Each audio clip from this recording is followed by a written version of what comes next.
Hi, Algebra 2, welcome back. Here's section 6.2, apply properties of exponents, okay? So our objectives are to remember exponent properties. And so we're gonna review those back from section 5.1, what happens when our base is the same and we're multiplying, when do we add the exponents, when do we subtract, all that good stuff. And then we're gonna use these properties to simplify expressions with rational exponents and radical expressions, okay? So we're gonna kind of work with two different things today, either an expression that has those fraction exponents that we started looking at back in 6.1, or we're gonna look at the ones with radical expressions using those radical notations, okay? So let's quickly, before we do some examples, just review our exponent properties, okay, back from 5.1. So what do we have? We have, if I have a to the m times a to the n, what happens with the exponents here? They get added, okay? So that's m plus n. What if I had a times b to the m power in parentheses like that? Then my exponent gets distributed, and I think I actually just skipped a property, so we're gonna have to come back. But that's what we get for that case. Okay, our power gets distributed. The one I skipped was, what if I have a to the m and then to the nth power?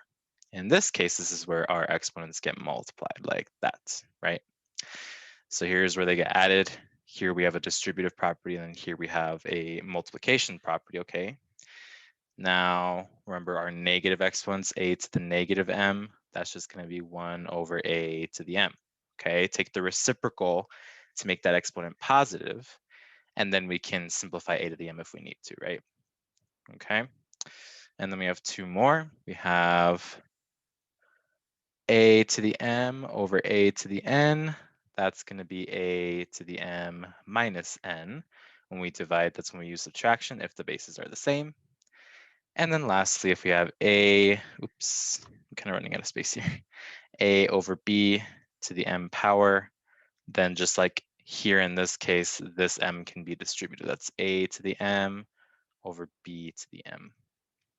Okay. So let's do a few examples with these properties, even though we've done it before, but using some of these fraction exponents, these rational exponents, right?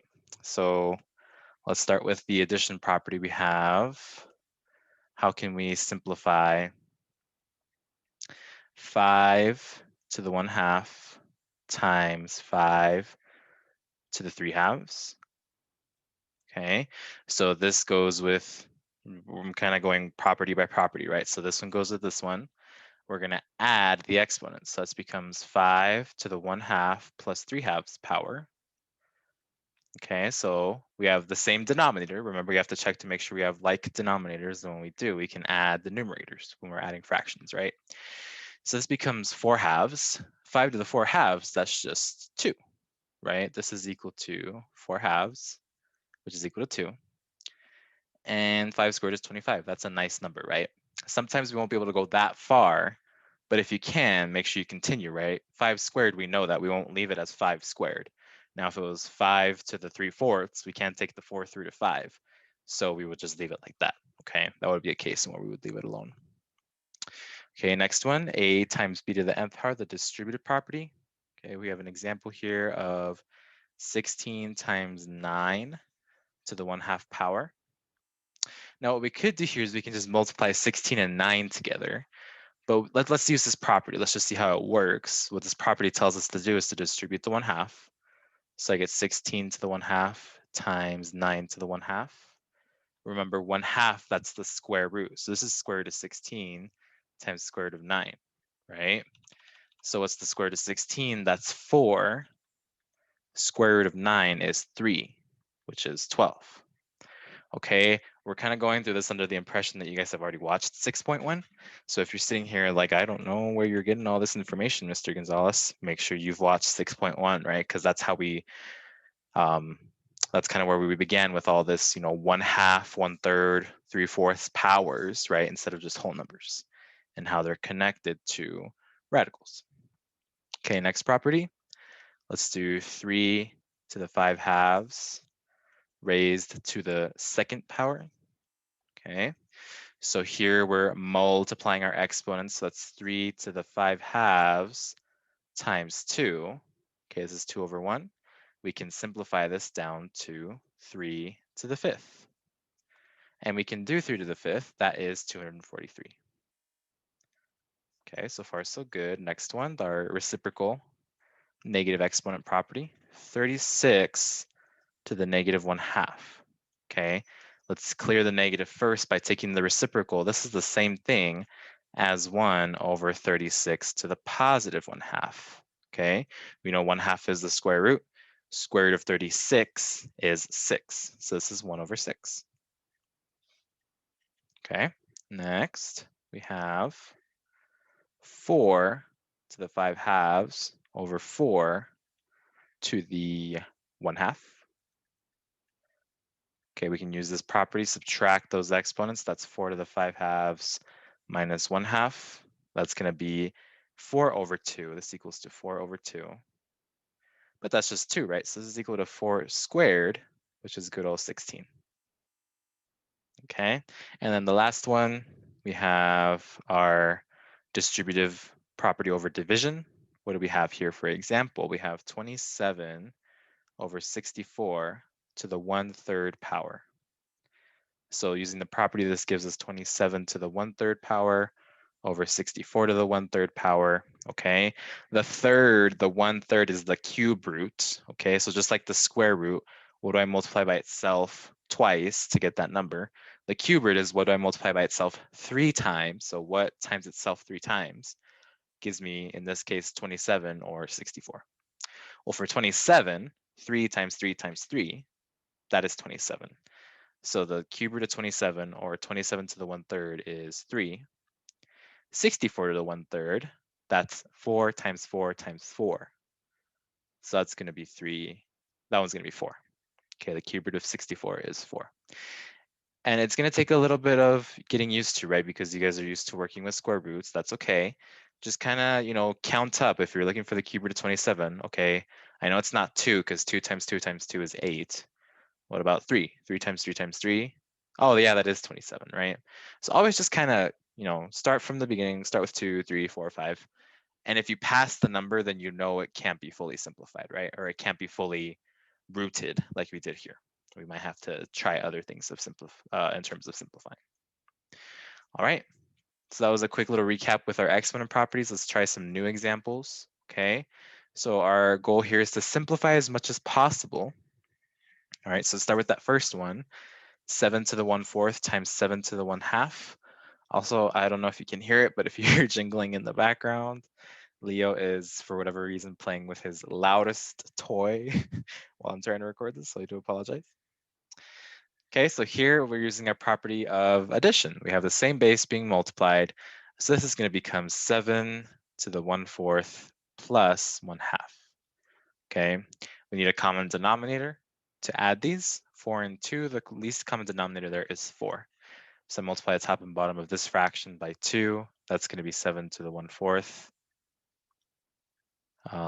plus 7 to the power of 1/4 plus 2/4. And that's going to equal 7 to the 3/4. Okay, I can't do anything with that. I can't find a 4th root of 7, okay, because 7 is, after all, a prime number. So no way I can take a 4th root. We can approximate this if the directions told us to, but since it's just simplifying, we want to leave it in this nice exact form. Okay, just know that sometimes I might ask you to approximate using your calculator or using Desmos, whatever tool you have available. Okay, but we'll just leave it like that for now. All right, next one, B. Okay, there's a few properties going on here. Okay, there's actually quite a bit of ways we can simplify this. Let's do it this way. So we can see the distributive property here. I have two things being raised to a power across multiplication. So I can do 4 to the 5th to the negative 1/5 times 3 to the 5th to the negative 1/5. Okay, this is that second property up there. Okay, I have two things being multiplied inside an exponent, distribute that exponent to both of those things. Okay, and then we can use the multiplication property. I see a power to a power right next to each other.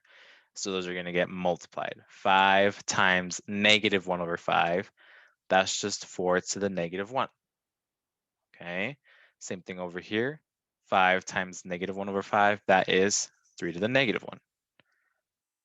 Okay, so then 1 over, spoiled it a little bit, 4 to the negative 1, that's 1 over 4. 3 to the negative 1, that's 1 over 3. 1 over 4 times 1 over 3 is 1 over 12. That's a nice one, okay?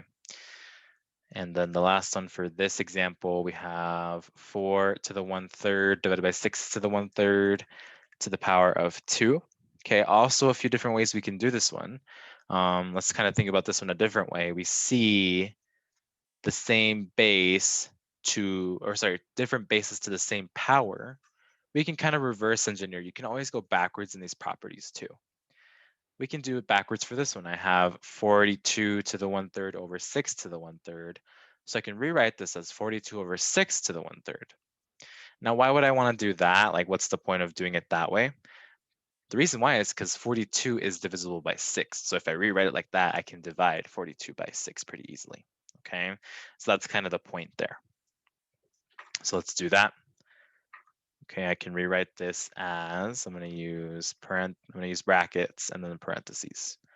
42 over 6 to the 1/3 power squared. Okay, because that square is still on the outside, and I'm rewriting the inside using that property. Okay, going backwards in that property. Okay, 42 over 6, that's going to be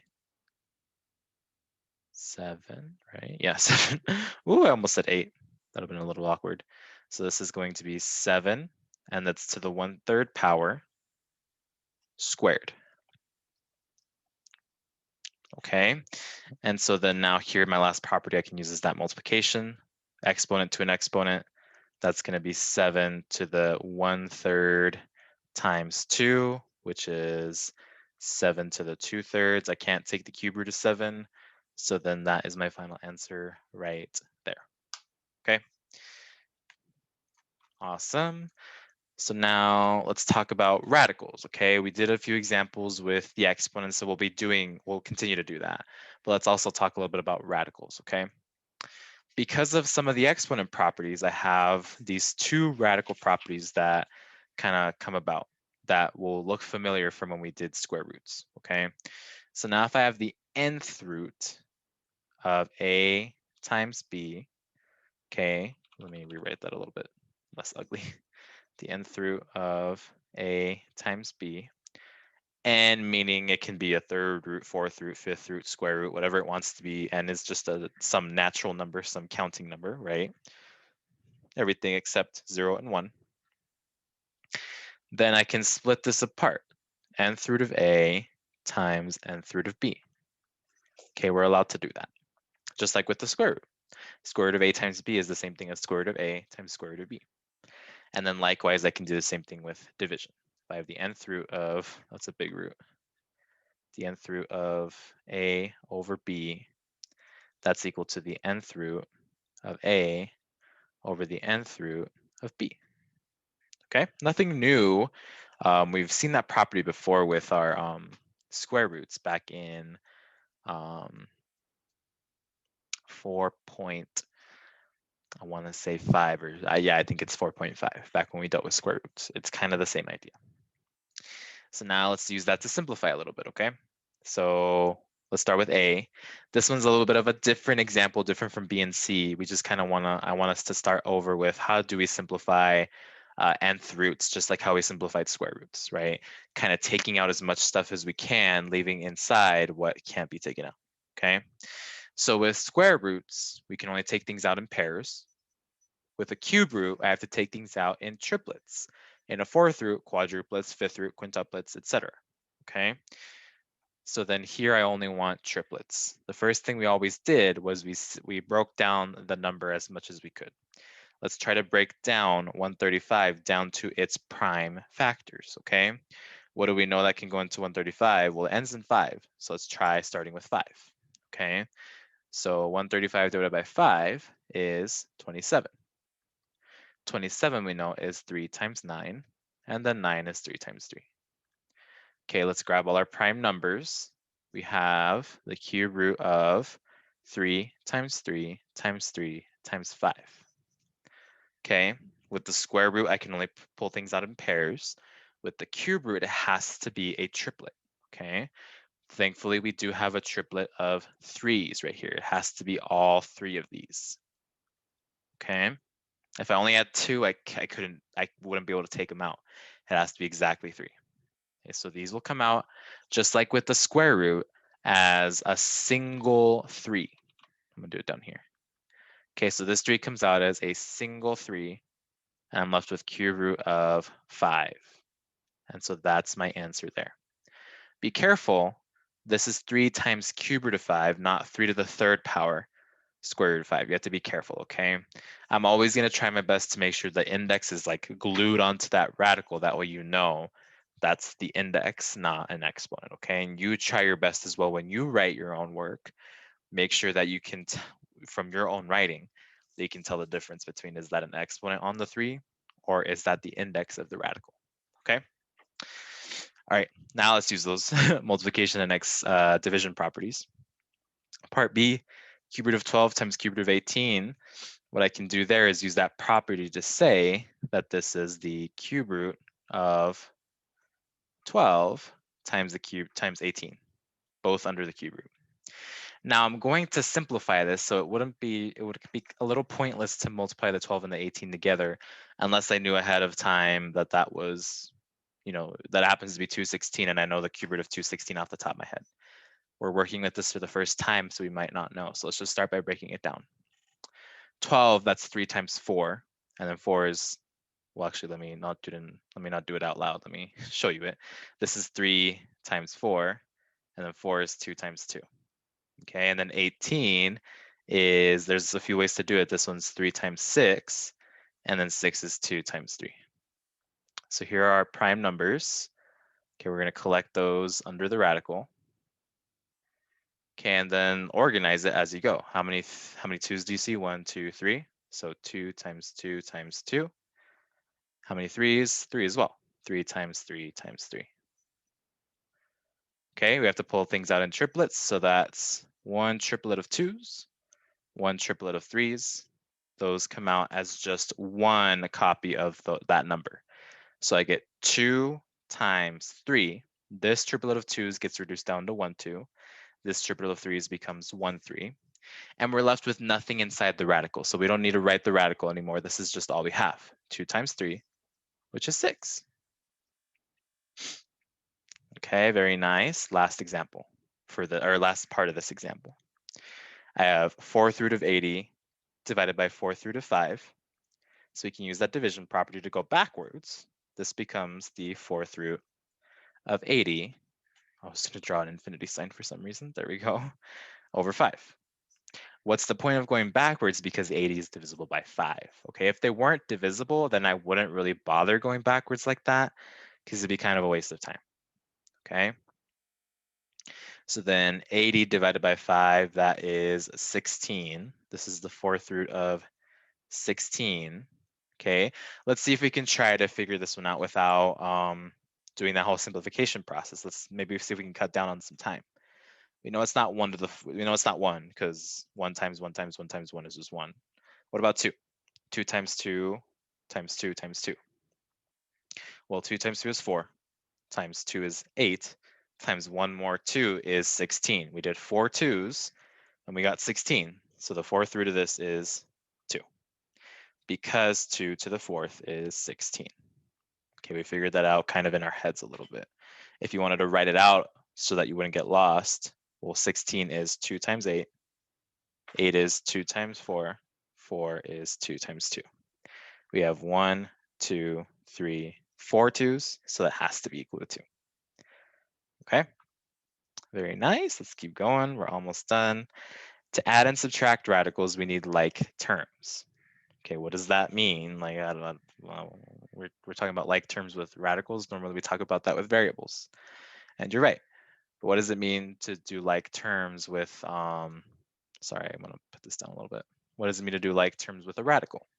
It means that the number inside the radical has to be the same. So when I say like terms, that means the number inside the radical has to be the same. So I can add radicals, I can add and subtract them if the number inside is the same. If it's not the same, we're gonna try to simplify to make it the same. We won't always be able to make it the same, and that's okay, right? We can try, and if it does work, awesome, we can add or subtract them together. If not, then we'll leave it as is, okay? So like in part A of example 3, same instructions, simplify as much as possible. I do have the same number under the radical. Okay, this is technically 1, that looks like a 7. 1 4th root of 10 plus 7 4th root of 10. Okay, this is like 1x plus 7x. This is the same thing as x plus 7x. That's equal to 8x. Okay, but instead of x's, I don't want x, I want 4th root of 10. So this is going to equal to 8 4th root of 10. Okay, like I'm trying my best to keep the index closer to my radical so I know it's not an exponent on the 8. Okay, so that's our answer. Not too bad. It's kind of like adding and subtracting variables. Okay, they have to be the same in order for me to add them. I wouldn't do x plus x squared. I mean, I could, but that would just be x plus x squared. That wouldn't be any more simplifiable. Okay. B, I have 3 third root of 54, or cube root of 54, minus 2 cube root of 2. Okay, I don't have the same number under the radical, so let's try to simplify. Cube root of 2, nothing we can do there. It's as simplified as possible. Let's do cube root of 54. Okay, so cube root of 54, let's do it over here on the side. What does 54 break down into? It's even, so I know I can divide it by 2. 54 divided by 2 is 27. So this is 2 times 27. 27 is 3 times 9. 9 is 3 times 3. So cube root of 54 is cube root of 3 times 3 times 3 times 2. Right, looking at our prime numbers that we ended up with. Okay, look, we do have a triplet of 3s, so that's going to come out as a single 3, cube root of 2. Okay, but watch out, because we already have a 3 here. So what happens is we end up with 3 times 3, the 3 from simplifying, cube root of 2, minus 2, cube root of 2. Okay, so if you already have a number outside of the radical before you simplify, if you do bring out any more numbers, you'll just multiply it all out. So this 3, the original 3, times the 3 we yanked out of the radical, 3 times 3 is 9. So I get 9 cube root of 2 minus 2 cube root of 2. Okay, now I have the same radical. I have like terms. So now I can do 9 minus 2, which is 7 cube root of 2. Sweet. Okay, so that's how we add and subtract radicals, and we're going to finish this video off with 2 more problems. Okay, we've been simplifying with exponents and simplifying radicals with a lot of nice numbers. Here, let's deal with variables. Okay, how do we deal with the variables under the radical? Okay, so let's do example 4. Simplifying as much as possible, now we have variables underneath our radical. Okay, whenever you have a bunch of stuff multiplied out in your radical, let's use that property. Let's separate it for now.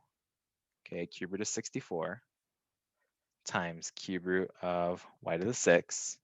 Separate, break it apart. Think about like a Kit Kat bar. If you're someone who likes to, break each piece off when you eat it, we're gonna break this apart, we're gonna eat it, and then, we're not gonna regurgitate it, but we're gonna put everything back together once we simplify it, once we quote unquote eat it, okay? So let's eat each of these ones. Cube root of 64, okay, what times itself 3 times gives us 64. We saw that earlier, that's actually 4. Okay, this one was simplified nicely. Okay, times cube root of y to the 6th power. Okay, this kind of comes down to how many groups of 3, how many triplets can I fit in y to the 6th, right? Well, if you're having trouble visualizing that, let's write out y times y times y times y times y times y. How many triplets do we have? 1, 2. So that's going to come out as 2y's, 4 times y times y. Okay, as y times y, because every time you bring something out of the cube root or bring something out of the radical, it's just one of the whatever number you're pulling out or whatever variable you're pulling out. Okay, y times y, that's y squared. 4 times y squared, that's 4y squared is our answer. Okay, so that's our simplified answer. We don't have a radical anymore. Sometimes when we simplify, we will still have the radical, like in part B. Let's see what that looks like. Okay, we're gonna break apart our Kit Kat so we can eat it. Fifth root of 4 times fifth root of a to the eighth times fifth root of b to the 14th times fifth root of c to the fifth. Okay, fifth root of 4, no dice. 4 is just 2 times 2. No way I can break it down any further into whole numbers. So that's going to just carry down, stay the same. Okay, fifth root of a to the eighth. We can repeat this process, but it's going to get tedious, as you can probably tell, right? You're going to have to write out a 8 times. You're going to have to write out b 14 times. Let's save ourselves a little bit of trouble. What's an easier way we can do that? Well, how do we think about it here with the, oops, I just accidentally opened Word. Give me a second while my computer freaks out. Okay, I think we're good. How did we deal with it over here? We separated it and we found out how many groups of 3 go into 6. What's another way to ask that question? How many groups of 3 go into 6? Oh, how many times does 3 go into 6? 2 times. That's how we got y to the second power. So you can think about it like that. How many times does the index go into that exponent evenly? Okay, 3 goes into 6 twice, so that's why it ended up being y squared. But the issue is 5 doesn't go into 8 evenly. Okay, it does go into it evenly one time, so I know it's at least a to the first power. Okay, because I can take out a group of 5. But if I take out a group of 5, how much am I left with? What's my remainder? 3. Oh, okay. So it's not just a to the first power, it's a to the first power times the fifth root of a to the third, because I couldn't take out those extra 3. Okay, let's think about it with the next one, fifth root of b to the 14. Okay, how many times does 5 go into 14 evenly? Twice, so that's a squared fifth root of 5 times 2 is 10. So I took out a total of 10b. I don't know why I wrote a. I took a total of 10 b's out, right? How much am I left with? 4. So this is b to the fourth inside my fifth root. Okay, what about the last one? How many times does 5 go into 5? Oh, once, and no remainder. So this is just c to the first power.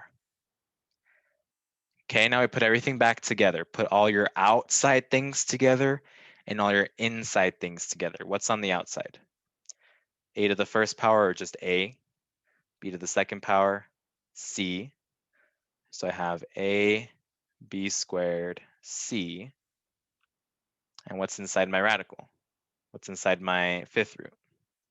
4 a to the third power b to the fourth power. And this is our answer. Okay, notice how we still have a radical, right? And that's okay.